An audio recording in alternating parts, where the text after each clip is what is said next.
Სამშვიდობისა ქალტონინო, დიდი მადლობა მობრძანებისთვის. Პირველ რიგში მე ძირითადად არჩევნებზე გავამახვილე ყურადღება ჩემს შესავალ სიტყვაში, ალბათ ესეც ბუნებრივია, მაგრამ ვიდრე არჩევნებზე გადავიდოდეთ, მე მინდა პრინციპში ესეც არჩევნებს უკავშირდება, უშუალოდ დღევანდელი და გუშინდელი აქტივობით დავიწყო ჩვენი საუბარი. თქვენ ხვდებით უпростоრად დიპლომატიურ კორპუსს და ამ შეხვედრების მიზანია დიპლომატების, საქართველოს აკრედიტებული დიპლომატების საქმის კურსში ჩაყენება იმ შეცდომებთან, დარღვევებთან, გადაცნობებთან თუ არ ვიცი რა ტერმინი გამოვიყენოთ, როგორც თქვენ თვლით და აფასებთ, გაყალბება, რომელსაც 8 ოქტომბერს ჰქონდა ადგილი. როგორია რეაქცია, რა პასუხი გაქვთ მათგან და რამდენად, ასე ვთქვათ, მისაღებია მათთვის ეს ლოგიკა? დიდი მადლობა აზრიათ, მოგესალმებით, მივესალმებით ჩვენს ტელემაყურებლებს. ეხლა რაც შეეხება შეხვედრებს, მე ვთვლი რომ ძალიან მნიშვნელოვანია დიპლომატიური კორპუსის წარმომადგენლებთან შეხვედრები. მე უკვე მქონდა შეხვედრა იტალიის, ლიტვის, საფრანგეთის, ამერიკის შეერთებული შტატების, გერმანიის და ევროკავშირის ელჩებთან. ხვალ კვლავ მაქვს ელჩებთან შეხვედრები დაგეგმილი და მომავალ კვირაშიც, ასე რომ მე შევხვდები აბსოლუტურად ყველას სრულიად დიპლომატიური კორპუსის წარმომადგენლებს, რომლებთაც ვაძლევ კონკრეტულ მასალებს, კონკრეტულ დოკუმენტებს, კონკრეტულ ოქმებს, გაყალბებულს და ასე ვთქვათ, დარღვევებით ახსავსეს, კონკრეტულ ხედვებს, რასთან დაკავშირებით გვაქვს ჩვენ პრეტენზიები და სრული პასუხისმგებლობით შემიძლია გითხრათ, რომ ელჩები ძალიან შეშფოთებულები არიან იმ ინფორმაციით, რომელთაც მათ ვაწვდი არა მხოლოდ მე, არამედ რომელსაც მათ აწვდიან არასამთავრობო ორგანიზაციები და სხვა პოლიტიკური პარტიების წარმომადგენლები. მაგალითად, იგივე, არ ვიცი ხა ციტირებას არ დავიწყებ, მაგრამ იგივე ქართული ოცნება, მაგალითად, როდესაც მათ ქართული ოცნების წარმომადგენლებს ვუსვამ, მე კითხვებს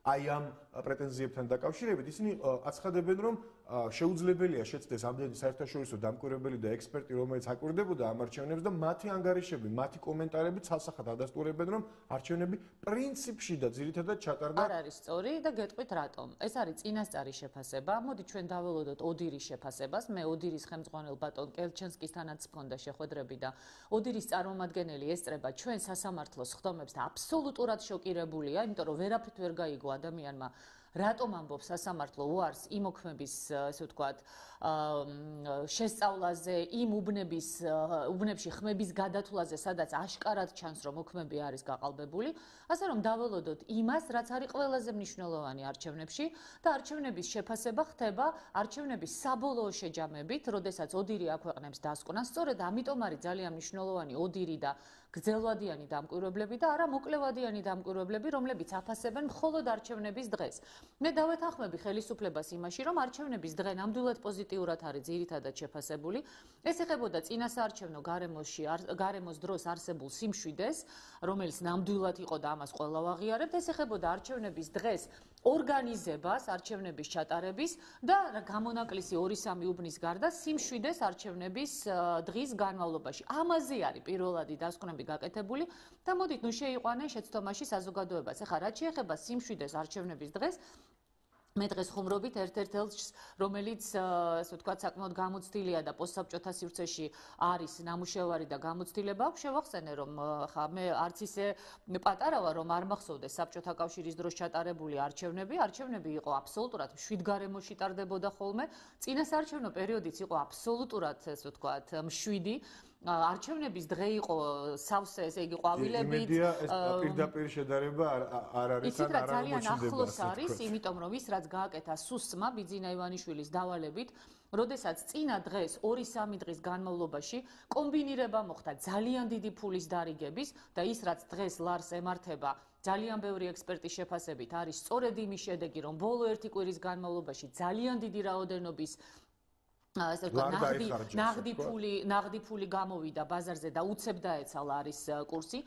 ის რომ სუსი მოსყიდვასთან ერთად იყენებდა დაშინების პროცედურასაც, ეს არის ასე ვთქვათ ფაქტი და ისიც ფაქტია, რომ ნამდვილად ძალიან ბევრმა ადამიანმა ამ დაშინებით, ამ შანტაჟით, მათ შორის 400.000-მა სოციალურად დაუცველმა, რომელსაც უთხრეს, რომ ან აიღებ 200 ლარს, ან ამ 200 ლარსაც დაკარგავ და იმ სოციალურ დახმარებასაც, რომელსაც გაძლევთო და სოციალური აგენტი იდგა სიით ხელში და ელოდებოდა და აძლევდა მათ ტელეფონს რომ გადაეღოთ და გამოეტანათ რომ 41 იყო მოხაზული, ეს ყველაფერი ძალიან ამის მტკიცებულებები, ქალტონინო, ძალიან ყოველთვის, როდესაც საუბარია და როცა საუბრობთ ასეთ სერიოზულ, მე ვიტყოდი ალბათ ამაზე სერიოზული შეუძლებელიც კი არის 4 წლით ქვეყნის ბედზეა საუბარი, ვის და როგორ ექნება მინდობილი.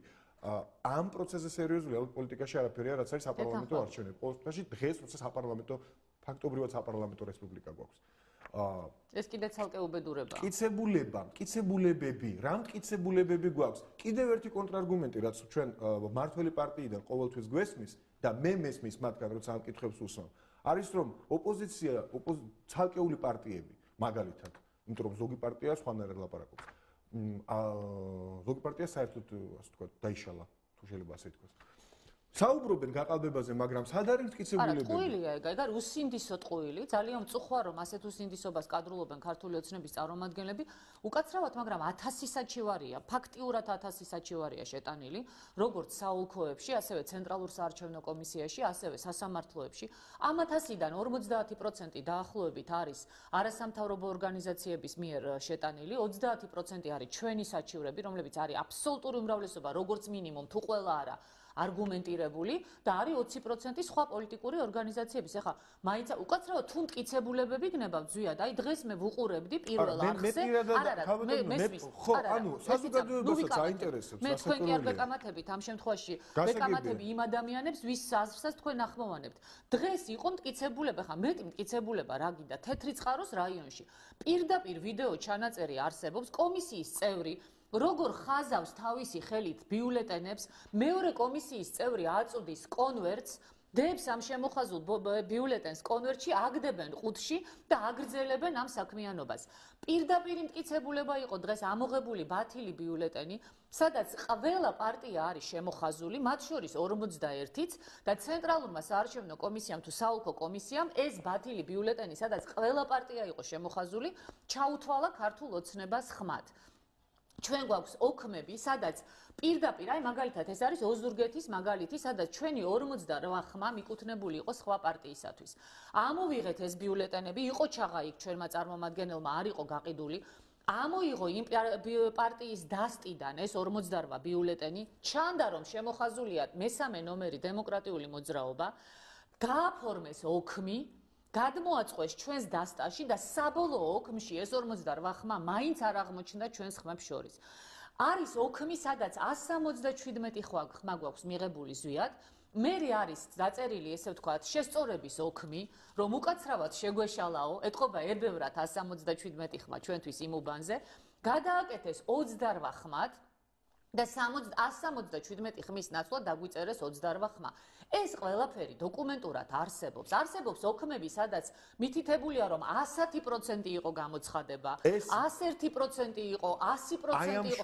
მეტი რაღა უნდა იყოს ახლა მანძილზე ჩვენ ძალიან ბევრი ასეთი დოკუმენტი ვნახეთ, ძალიან ბევრი ალბათ არ გვინახავს და არსებობს, მაგრამ აქ არის ასევე მეორე მომენტი, კიდევ ერთ კონტრარგუმენტს მოვიტან მაშინ სასამართლო. გეტყვით ახლა სასამართლოზე რა არის? არა, არაფერს აღარ ველოდები, ზვიად, დრო მოვიგოთ გეტყვით ახლა. სასამართლოში იყო საქმე, ბოლო ინფორმაცია სასამართლოსთან დაკავშირებით მე ეს მაქვს. პრაქტიკულად ჩვენ ყველა სასამართლო წავაგეთ და არგუმენტი არ გაინტერესებთ რა არის?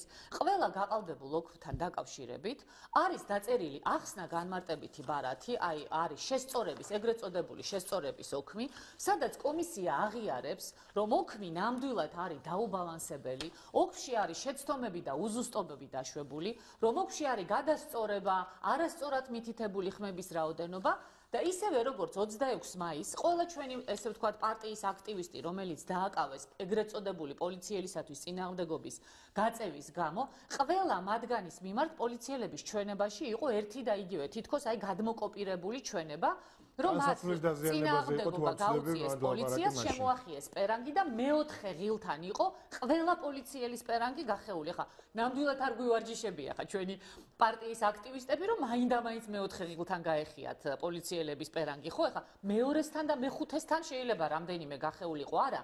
შეგიძლიათ ამოიღოთ ეს თემები, ყველგან ეგრე იყო. აქაც დღევანდელ სასამართლოშიც ყველა შესწორების ოქმში მითითებულია, რომ დავიღალე და გამომჩა, სიცხე მქონდა და ცუდად ვიყავი, გამოუცდელი ვარ და გამომეპარა, ძვირფასო მეგობრებო, კი ბატონო, გავიგე, შეიძლება ადამიანი ავად გახდეს, გამოეპაროს, რაღაცა არ იცოდეს, მაგრამ მისი გამოისობით, ანუ მისი შეცდომით, როდესაც ოქმი გაყალბდა, მაშინ გადავთვალოთ უბნები, ჩვენ ხო ამ ადამიანის ჩამოხრჩობას არ ვითხოვთ. ჩვენ ვითხოვთ, რომ კი ბატონო, გავიგე, რომ ავად იყავი, გავიგე, რომ გამოგეპარა და გამოუცდელი იყავი. ხო და ავიღოთ და გადავთვალოთ ეს უბანი, რადგან გამოგეპარა. სასამართლო იცით რას გვეუბნება? კომისიამო ამ ადამიანს საყვედური გამოუცხადაო და ეს საკმარისია უბანი აღარ გადავთვალოთო. ეს დაახლოებით რას გავს იცით? ადამიანი რომ ცემო ან მოკლა, მერე თქვა რომ უი ძალიან მწუხვა რომ ესე ვთქვათ ვცემე ხა ცუდად მოვიქეცი მართლა და მაპატიეთო და სასამართლომ თქვას რომ ხომ თქვა ამ კაცმა რომ მაპატიეთ ცუდად მოვიქეცი ვაპატიოთო. ეს სად ხდება გამაგებინეთ ახლა ზვიად მართლა ყველაფერს საზღვარი აქვს. მე მაქვს უამრავი ფაქტი, აი მე წამოვიღე სპეციალურად ეს ფაქტები ასევე წარუდგინეთ დიპლომატიურ კორპუსს და მე დიპლომატიურ კორპუსს მთელ ესე ვთქვათ შეკრას დოკუმენტებისას ყველასთვის მაქვს გამზადებული გაცილებით უფრო დიდი შეკრები და ყველას გადავეცი ეს მასალები და გარწმუნებთ რომ ამას თავის შედეგი მოყვება. მე არის საოცარი და მაგალითები, მაგალითად აი აქ მე მაქვს იგივე ოზურგეთის მაგალითი, სადაც ჩვენ ხელმოწერების შეგროვებისთვის უბლოკო სტატუსთან დაკავშირებით მოვიცალეთ მხოლოდ ბოლო კვირას და ბოლო ერთ კვირაში მხოლოდ ოზურგეთში ზვიად, აი აქ ალბათ თქვენი ოპერატორი აჩვენებს ამ შევსებულ ესე ვთქვათ დოკუმენტებს არის 2020 ხელმოწერა შეგროვებული, სახელი, გვარი, მისამართი, პირადობის მოწმობა, რაც იცით თქვენ რომ ქართველებს არ უყვართ ხოლმე პირადობის მოწმობის მითითება. ანუ ეს არის თავგადაკლული მომხრე უბლოკო სტატუსის და ნინო ბურჯანაძის. თუმცა თქვენ გადაცემის დასაწყისში საუბრობდით იგივე თანხებზე, იგივე ასე ვთქვათ, ამ შემთხვევაში შეიძლება 2020 ხმიდან ოზურგეთში ჩვენ მივიღეთ მხოლოდ 1300. შეიძლება გადაიბირეს თქვენი მომხრეების ხმა. რაღაც ნაწილი გადაიბირეს უდაოდ, სამწუხაროდ უნდა ვაღიაროთ და მე არ მინდა არავის იცით ნიშნი მოუგო, იმიტომ რომ ძალიან გაჭირვებულია ხალხი და მესმის რომ ზოგჯერ ადამიანისთვის ის 50 ლარი ძალიან ბევრს ნიშნავს და ნიშნის მოგების უფლება მე არა მაქვს. მესმის ეს ძალიან კარგად, მაგრამ მეორეს მხრივ მინდა იმ ადამიანებს ყველამ თავის თავში ჩაიხედოს 5 კაცია ასეთი 5000 თუ 50000 რომ არის ხომ ვიცით, ვინც თავისი ხმა გაყიდა და ვინც ის 50 ლარი და 200 ლარი აიღო. ძალიან დიდხანს გეყოთ? რამდენი ხანი უნდა დახარჯო ის 50 ლარი? არ ჯობდა რომ კიდევ ცოტა მოგეთმინათ და თქვენი შვილებისთვის უკეთესი მომავლის შანსი მიგეცათ? თუმცა მოდით განვაგრძოთ აი ის ერთი ძალიან საინტერესო მომენტიც. პრინციპში ის რომ ამ არჩევნებზე მართლაც რატომღაც ბევრი შემთხვევა იყო იგივე ბიულეტენების გაბათილების, იგივე სხვა დარღვევების შეცდომების ამას მართველი პარტიაც არ უარყოფს, ეს შემიძლია ვთქვა. თუმცა არსებობს კიდევ ერთი კონტრარგუმენტი, რომელსაც ახლა მოვიტან, რომ პრინციპში ეს შეცდომები, ეს გადაცდომები, რაც იყო ვერ მოახდენდა იმდენად თავისი მასშტაბისგან გამომდინარე ვერ შეცვლიდა პარლამენტში პოლიტიკური ძალების კონფიგურაციას, მაინც შეიძლება შეეცვალა დაუშვათ პროცენტული მაჩვენებელი ქართულ ოცნებასა და ნაციონალურ მოძრაობას შორის დაუშვათ. არა ბატონო, არა, მინიმუმ ორი პარტია დაემატებოდა კიდევ. ხო, აი ეს მაინტერესებს ამის სასარგებლოდ რა, ანუ მასშტაბებთან დაკავშირებით, რა მასშტაბებთან გვაქვს შეცდომის რა მასშტაბებთან საქმე და მეორე როდესაც თქვენ საუბრობთ ასე ვთქვათ გარიგებაზე ქართულ ოცნებასა და ნაციონალურ მოძრაობას შორის და არა მხოლოდ თქვენ საუბრობთ საზოგადოების ერთი ნაწილი პრინციპში დარწმუნებით საუბრობს ამაზე.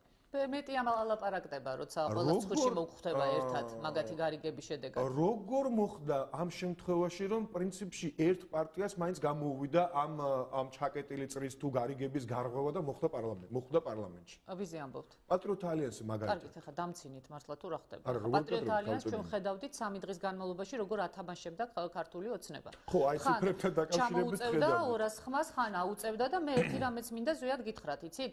მიუხედავად იმისა, რომ მე ბევრი პრეტენზია შემიძლია ვთქვა იგივე პატრიოტთა ალიანსის, ესე ვთქვათ, მესამე პარტიად გამოცხადებასთან დაკავშირებით, მე მაინც მირჩევნია, რომ მესამე პარტია იყოს პარლამენტში და სრული პასუხისმგებლობით ვაცხადებ, რომ აბსოლუტურად შეგნებულად მე და ჩემმა თანაპარტიელებმა არც ერთი ოლქის გაუქმება არ მოვითხოვეთ. იმიტომ რომ შეიძლება ამ ოლქების გაუქმება რომ რამდენიმე ათეულმა ადამიანმა გადაწყვიტა ამ უბნების გაუქმება რომ მოხდეს, შეიძლება პატრიოტთა ალიანსი ჩამოვარდეს 5%-დან ქვემოთ და გამოვარდეს პარლამენტიდან. მე არა ვარ ამაში დაინტერესებული, მიუხედავად ბევრი სხვა პრეტენზიებისა, რომელიც შეიძლება მე სხვა დროს ვთქვა და კიდევ ერთხელ ვიმეორებ, მე არ ვითხოვ უბნების გაუქმებას აბსოლუტურად შეგნებულად, რომ მართლა მთლად ორი პარტია არ დარჩეს ნაციონალების და ოცნების სახით, თუმცა არ ვიცი ხა პატრიოტთა ალიანსი რამდენად ეფექტურად შეძლებს რაღაცეებისთვის იქ ხელი შეშლას, ან რამდენად ეფექტურად მოინდომებს ამის გაკეთებას. რაც შეეხება დარღვევის მასშტაბებს, ყველაზე მინიმალური ერთმნიშვნელოვნად, როგორც მინიმუმ, ესე ვთქვათ, თუნდაც იმ ციფრებით, რა ციფრებიც ახლა არის, შეიძლება გაჩენოდა ალასანიას პარტიას შანსი რომ შესულიყო, თუმცა რატომ არ იბრძოლა, არ ვიცი. ჩვენ ყველა ვარიანტში პარლამენტში მოვხვდებოდით და ამაზე ორი აზრი არ არსებობს. ზუსტად ძალიან მარტივია. მომიტანონ ერთი მაგალითი გარდა აღორძინების პარტიისა, რომელიც იყო ესე ვთქვათ, ასლან აბაშიძის რეგიონალური პარტია, რომელსაც 90% უჭერდა აჭარის მხარს და დანარჩენ საქართველოში 2%, მომიტანონ ერთი მაგალითი საქართველოს ისტორიაში, როდესაც საერთო ეროვნულმა პარტიამ, როგორიც არის ყველა პარტია, მათ შორის ჩვენიც დღეს, აჭარაში მიიღო ორჯერ მეტი ვიდრე დანარჩენ საქართველოში. ჩვენ აჭარაში გვაქვს 7% აღებული, იმიტომ რომ აჭარაში მართლა ძალიან ივაშკაცეს ჩვენმა კომისიის წევრებმა და აი გული მართლა სულის შემძვრელი ფაქტიც იყო, როდესაც ახალგაზრდა ქალბატონს დედა გარდაეცვალა წინა ღამით და მეორე დილით 7 საათზე კომისიის ხდომაზე მოვიდა, რომ ვერ დაგაღალატებთო და მთელი დღე იქ იყო.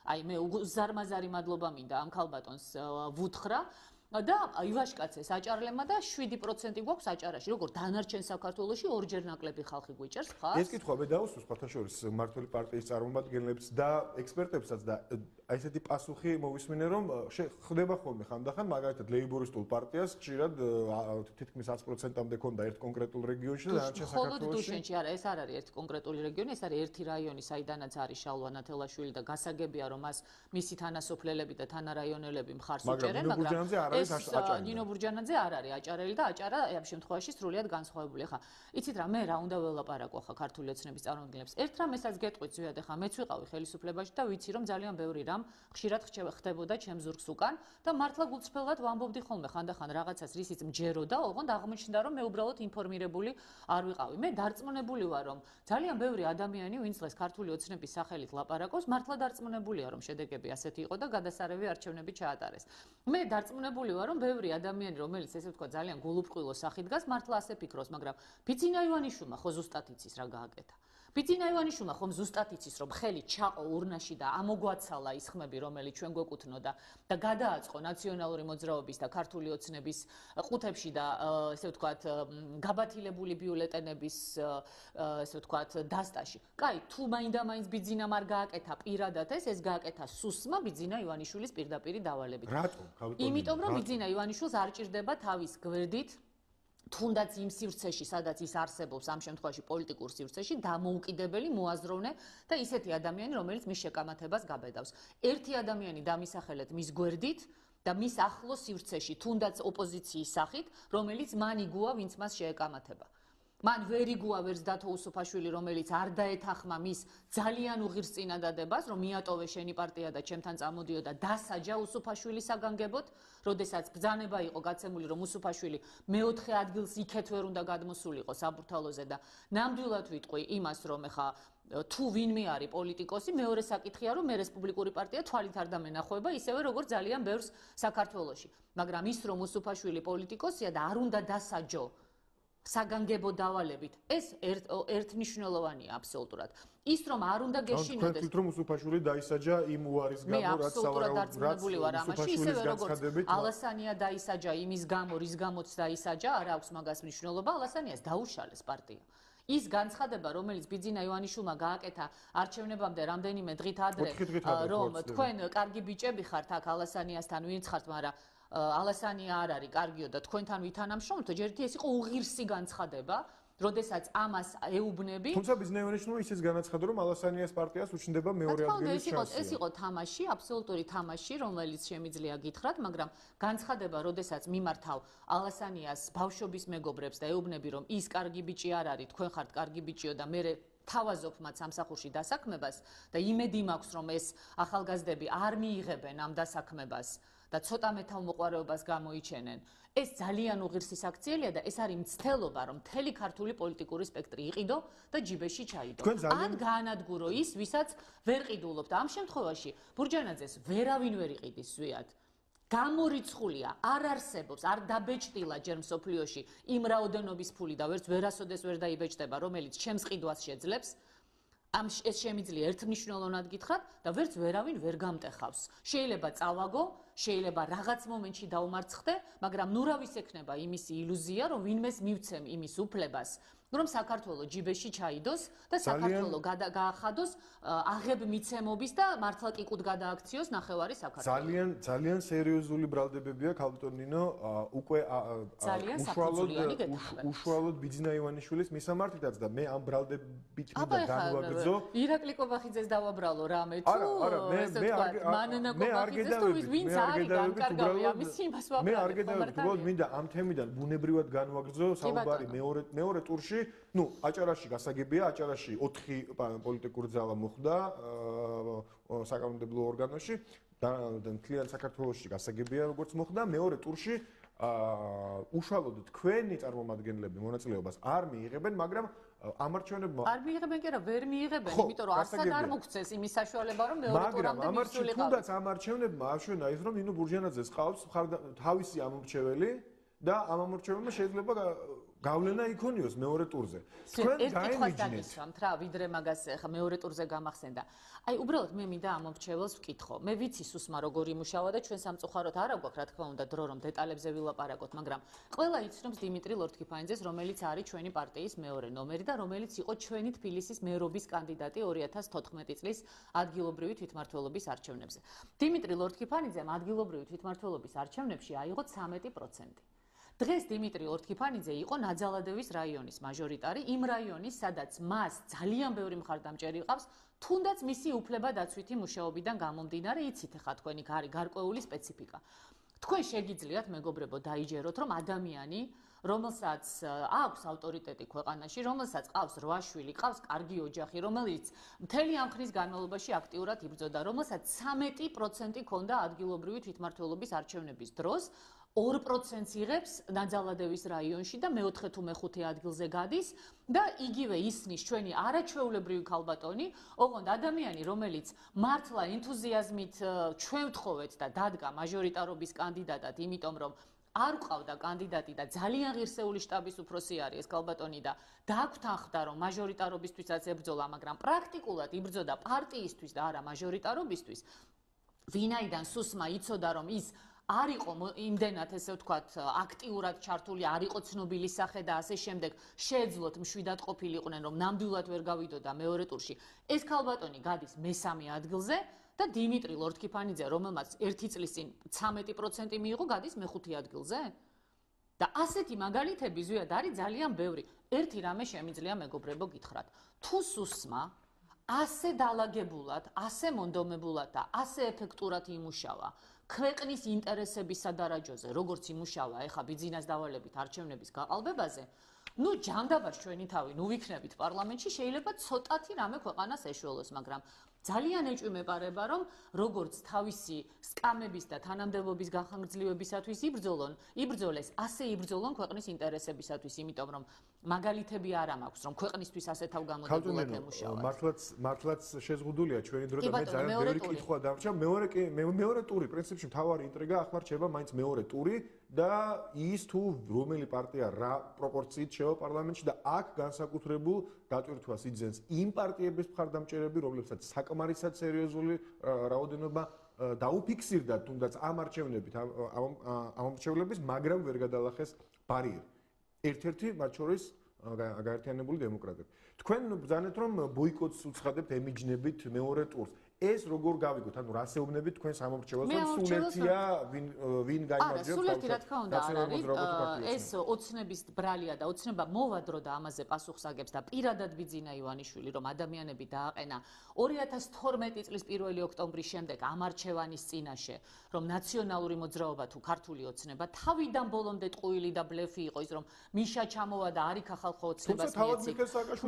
თუ ღმერთი გწამთ ერთი ახლა ყველამ ვიცით როგორ ხდება გარიგებები და სად მე რო ამბობდა.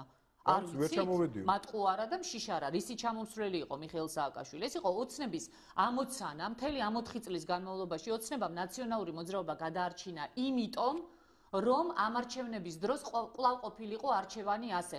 ვაიმე თუ ნაციონალ ოცნებას არ მივეცით ხმა, არ იქა მიშა მოდის და დავიქეცით და დავიღუპეთ. მაგრამ ძალიან ძვირი დაუჯდება ბიძინა ივანიშვილს ნაციონალების ასე გაცოცხლება, იმიტომ რომ 27% ნაციონალების ზუსტად ისე მოგხვდება ჩვენ ყოველას ცხვირში და ისე მწარედ ესე ვთქვათ ვაზღვევთ ამას, თუმცა ჩვენ არაფერ შუაში არ ვართ, არც მე, არც თქვენ და არც მოსახლეობა, მაგრამ ამაზე ოცნებას მოუწევს პასუხისგაცემა. ნაციონალურ მოძრაობას არავითარ შემთხვევაში არ უნდა დაუჭიროს ნორმალურმა ადამიანმა მხარი, ეს არის ერთმნიშვნელოვანი და ეს სპეკულაციები მართლა უკაცრავად ამ სიტყვისთვის ეს გარეწრული განცხადებები, რომ იცი რა, თუ ახლა ოცნებას აკრიტიკებ, ნაციონალურ მოძრაობას უჭერ მხარს, როგორ ბედავთ საერთოდ. როგორ ბედავთ მიმართავ ოცნების წარმომადგენლებს. ვიზე ლაპარაკობთ, სადიყავით შემძრვალებით თბილსამზარეულოებში, მე და ჩემი თანაპარტიელები 26 მაისს სიკვდილს რო ვუყურებდით თვალებში. ხმას როგორ იღებთ საერთოდ? არც ერთი ჩვენი იქ მებრძოლი ადამიანი არ მოუკითხია ოცნებას. არც ერთი ზვიად. არც ერთი ადამიანი ერთადერთი გაახსენდათ მაშინ, როდესაც სტრასბურგიდან მოვიდა სარჩელები და აქეთ ამაშვებოდნენ ესე თქვა ზეწოლას ანხორციელებდნენ 26 მაისის მონაწილეებზე, რომ სასამართლოდან გამოიტანეთ საქმეებიო, იმის მაგივრად, რომ პირიქით იქეთ ნაციონალების საწინააღმდეგოდ მიემართათ ეს. მიუხედავად ყველაფრისა, ორი არჩევანი გვაქვს. არა უშავს, არსებობს მესამე არჩევანი, მე ამას ვამბობ სრული პასუხისმგებლობით, არც ქართულ ოცნებას მიცე ხმა და არც ნაციონალურ მოძრაობას. მესამე არჩევანი იყო ის, რაც შეეძლო ქართულ ოცნებას გაეკეთებინა, რომ არ ყოფილიყო ზეწოლა კომისიის წევრებზე და ეხლა სასამართლოებზე რომ არ იყოს ზეწოლა. ჯერ კიდევ არ არის გვიან, გახსენით ბატონებო უბნები, რომლის გახსნასაც ვითხოვთ. მოხდეს გადათვლა. გადათვლა რომ მოხდება ზვიად, მე გარწმუნებთ 132,000 ბათილი ბიულეტენია. ეს არის წარმოუდგენელი ციფრი საქართველოს ისტორიაში. რამდენი შეიძლება იყოს გაერთიანებული დემოკრატების, მაგრამ ნამდვილად შემიძლია გითხრათ, რომ ჩვენ ყველა ვარიანტში გადავლახავთ ბარიერს, იმ შემთხვევაში თუ გაიხსნება ყველა ის უბნები, რომელსაც ჩვენ ვასაჩივრებთ და ასეთ შემთხვევაში არჩევანი აღარ იქნება ნაციონალური მოძრაობა, თუ ოცნების საკონსტიტუციო უმრავლესობა, იმიტომ რომ ასეთ შემთხვევაში ვერც ნაციონალური მოძრაობა მიიღებს თუნდაც ერთ დამატებით ხმას და არც ქართულ ოცნებას აღარ ექნება საკონსტიტუციო უმრავლესობა, იმიტომ რომ ჩვენ ვიქნებით პარლამენტში. ეს არის სწორი არჩევანი, ეს არის სწორი გზა და ნამდვილად შემიძლია ვთქვა, რომ ეს ჯერ კიდევ შეუძლია ქართულ ოცნებას გააკეთოს, მაგრამ ეშინიათ. მე ერთ რამეს გეტყვით, ზუსტად როცა გეყოლებათ ქართული ოცნების წარმომადგენელი, დაუსვით მარტივი კითხვა სხვათა შორის ბატონმა გიავოლსკიმ თქვა, რომ ჩვენო რას გულანძღავსო ქალბატონი ნინო ბურჯანაძეო, CSKO იღებსო ამ გადაწყვეტილებას და დამოუკიდებელი სასამართლო ეხა. ჩვენ ეს ეთერში განაცხადა ასევე ბატონმა გიავოლსკიმ, რომ CSKO და სასამართლოს მიმართ უნდა იყოს პრეტენზიები. გიავოლსკი ნამდვილად არ არის უცოდინარი ადამიანი. თუ არ იცის, ვეტყვი, თუ აღარ ახსოვს, შევახსენებ, რომ ცენტრალურ საარჩევნო კომისიაში საოლქო კომისიებში 7 წევრი არის დანიშნული ქართული ოცნების პარტიული კვოტით, მეგობრებო. ხმათა უმრავლესობით მიიღება გადაწყვეტილება და ეს 7 კაცი ისე აძლევს ხმას, როგორი დირექტივაც მოდის ქართული ოცნებიდან, ასე რომ ეს არ არის დამოუკიდებელი პროფესიული CSKO და კომისიები, სადაც ვიღაცა ესე ვთქვა დამოუკიდებელია. ეს არის პარტიული გადაწყვეტილება 7 ხმით. ყველა გადაწყვეტილება ერთხმად მიიღო ქართულმა ოცნებამ უბნების არ გახსნასთან დაკავშირებით, იმიტომ რომ ეშინიათ ერთი უბანიც რომ გახსნან, იციან რომ საკმარისია იქ აღმოჩნდეს ბურჯანაძის 20 და 30 გადაწყობილი ბიულეტენიც კი ქართული ოცნების და ნაციონალური მოძრაობის ან ბათილების დასტაში, რომ ეს გამოიწვევს დომინოს პრინციპს. ზუსტად ეს სიტყვა მითხრა ქართული ოცნების ერთმა წარმომადგენელმა, როცა მესაუბრა რომ ვერ გავხსნითო ამ უბნებსო, იმიტომ რომ დომინოს პრინციპი წავა და მაშინ ყველა უბანი უნდა გავხსნათო. დიახ, თუ თქვენ გინდა თავისუფალი არჩევნები, ყველა უბანი უნდა გახსნათ. მაგრამ თქვენ არ გჭირდებოდათ ქართულ ოცნებას. ნუ ვინ ეკითხება ახლა ქართულ ოცნებას პრინციპში, რას ვერ ჩიმართლა ამ ხალხს? გნებავთ გიავოლსკის და გნებავთ სხვას. ბიძინა ივანიშვილს არ ჭირდებოდა მრავალპარტიული პარლამენტი, დაგვარიგა დიდმა ბიძინამ, რომ ქართული საზოგადოება არ არის პლურალისტური და მრავალპარტიული პარლამენტისთვის მზათო, ხო და მივიღეთ ის პარლამენტი, როგორც ბიძინა ივანიშვილს უნდა და ისე ზვიად ვიღაცამ დაწერა Facebook-ზე, რომ მე ძალიან მწვავედ მოიხსენია ის ხალხი, ვინც ნაციონალურ მოძრაობას მისცა ხმა და ვიღაცამ წერს, რომ ბოდიში უნდა მოიხადოთო. არასოდეს არ მოვიხდი ბოდიშს. შემირცხვენია ყველა ის ქართველი, რომელმაც ნაციონალურ მოძრაობას მისცა ხმა. დღეს იყო ტელევიზორში გადაცემა, კაცი დააბრმავეს ციხეში ცემით. და დღეს ეძებს სამართალს, სხვა შორის ქართულ ოცნებას არ მოგიკითხიათ, რომ კომპენსაცია მიიღოს ცემისგან ციხეში დაბრმავებულმა ადამიანმა. აი ყველა ვინც მიეცით ხმა ნაციონალურ მოძრაობას, ყველა მიცოდეთ. და მოერიდეთ თქვენ შვილებთან, ესე ვთქვათ, გამხელას იმისა, რომ ნაციონალურ მოძრაობას მიეცით ხმა.